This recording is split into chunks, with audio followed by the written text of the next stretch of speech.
సిరగట్టి ఊళ్ళోకి వచ్చనమ్మా చాలారి పూలు పెట్టి జాతరలు తెచ్చనమ్మా తంగేరు పూలు పెట్టి కంకాణ దూకేనమ్మా ముక్కు ముక్కెర పెట్టి లోకాల మీదనమ్మా ముందార చూడంగా మున్నూరు కన్నులమ్మా ఎదుకాల చూడంగా ఏనూరు కన్నులమ్మా సాధు శిస్తులంతా సాగిల పడ్డరమ్మా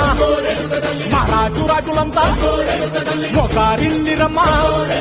కోరిక కోరంగా రంగులు పూసినాము ఆశలు తీరంగా ఏసాలు వేసినాము నీకన్నా పెద్ద దిక్కులో కాన ఎక్కడుంది నైవేద్యం ఎట్టంగా మాట్లాడ ఏమిటుంది మనలన్నీ అలకించి మరమీయవే తల్లి కన్నా బిడ్డలను కాపాడవే తల్లి.